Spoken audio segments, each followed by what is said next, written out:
Quería señalar la importancia que tienen los problemas, los dilemas y las cuestiones que se plantean por el solo hecho de nombrarse la palabra pueblos originarios, con todos sus sinónimos que ocurrieron a lo largo de la historia, porque suponen, creo que de una manera que no podemos desconocer, el tratamiento mismo de la cuestión de la estructura histórica de la nación argentina.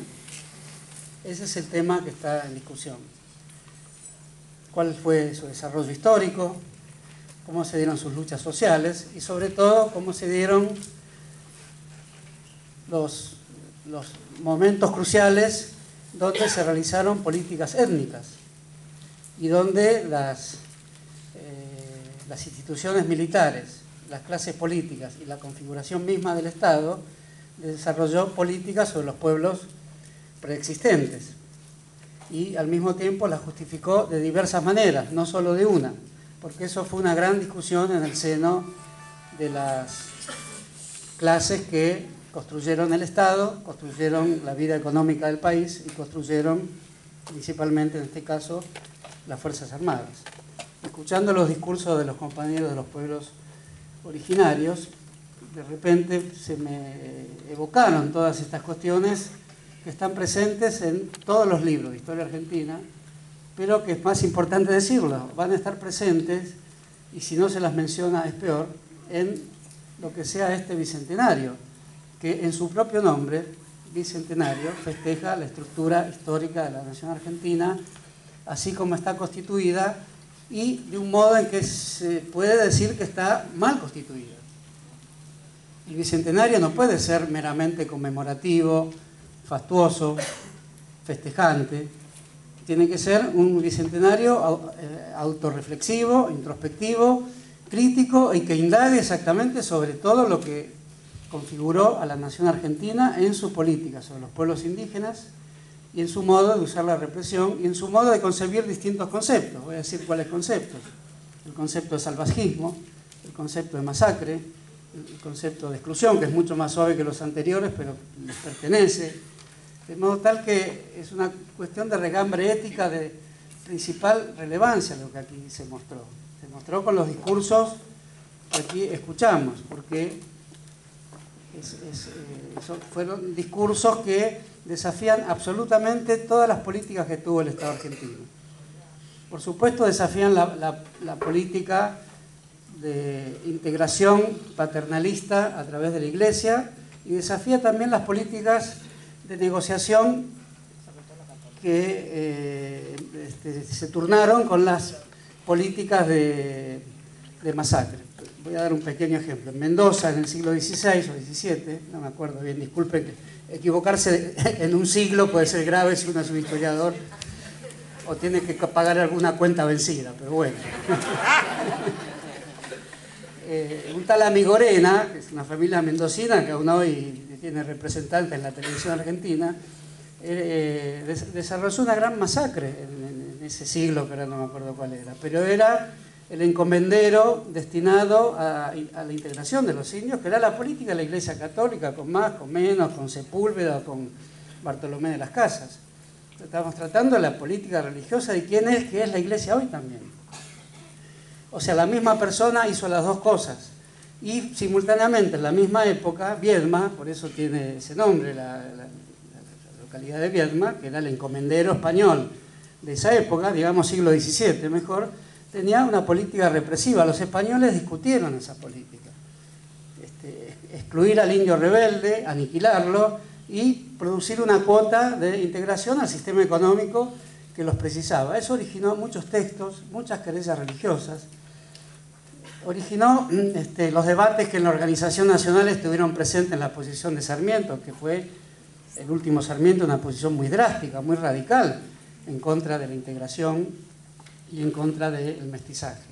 Sarmiento, cuando señala seamos Estados Unidos, piensa que hay que serlo en virtud de una sola cuestión, que Estados Unidos no tuvo políticas de mestizaje, sino políticas radicales de exclusión, incluso las que hoy llamaríamos políticas de genocidio. Por eso había que ser Estados Unidos, no por ninguna otra razón. Tenía un modelo puritano que fue un modelo diferente al español, fuertemente excluyente y fuertemente discriminador, empleo palabras absolutamente actuales. No así el de Mansilla.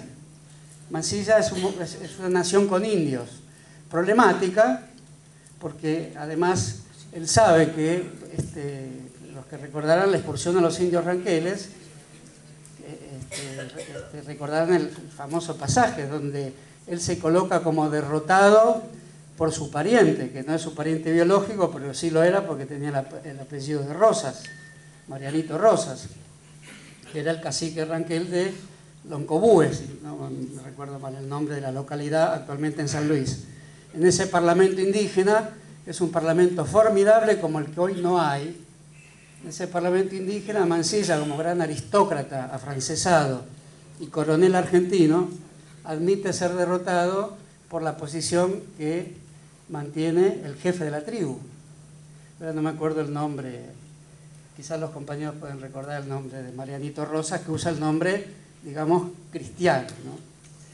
Y esa derrota presupone demostrarle que el ferrocarril iba a pasar por esas tierras y iba a ser tierras anexadas por el Estado capitalista argentino. Mansilla es muy complaciente con esta posición, porque lo siente su pariente, es un aristócrata que tenía la idea de la integración de la nación con indios. No dice lo mismo cuando es diputado. Cuando es diputado aprueba todas las leyes antidiscriminatorias. Discriminatorias, perdón.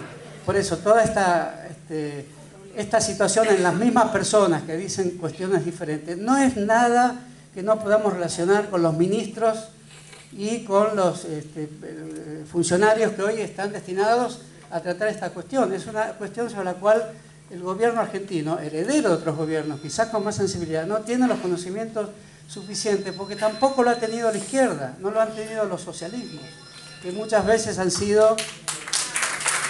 Voy a poner el ejemplo de Mariátegui, y también voy a poner el ejemplo de García Lineyra, y voy a poner el ejemplo de la discusión boliviana sobre el mismo tema, que no conozco muy bien, pero me parece que Bolivia está discutiendo su estructura como nación de un modo que recuerda mucho a las discusiones de los años 40, porque la posición de una nación plurinacional y pluricultural era una posición que conmovió muchísimo a las izquierdas de los años 40.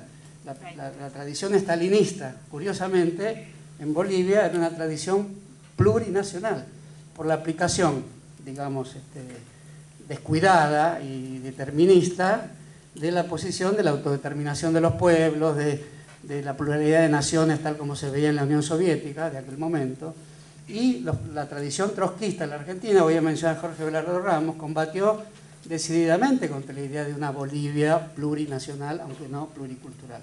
Digamos, doy un simple ejemplo de cómo se proyecta en el gobierno de Bolivia de hoy discusiones que antes tenían otras figuras, otros argumentos, otro lenguaje, formaban parte de otra vida política, había partidos comunistas fuertes en todo el mundo y la discusión era otra, pero no ha cambiado demasiado. En el caso de Mariátegui, sí, Mariátegui, que es un personaje del mestizaje peruano, basta ver su rostro, digamos, es alguien que, sin embargo, pensó que la fragua de la revolución social en Perú iba a tener más perspectiva con los indios del monte, con los indios de la sierra, que con los indios de la costa, que estaban más mestizados. Es una posición muy firme de Mariátegui. Mariátegui es alguien poco amigo de la idea del mestizaje. Es curioso eso, porque en general el APRA y después todas las políticas peruanas al respecto intentaron fundar un Estado nacional sobre la base del mestizaje, y Mariátegui mantiene otra posición, pero no es menos fundador del Estado Nacional peruano, y quizás es más que Haya de la Torre, a pesar de que el gobierno actual peruano es una deformación degradada y casi insultante, incluso a la memoria del propio Haya de la Torre, del primer Haya de la Torre.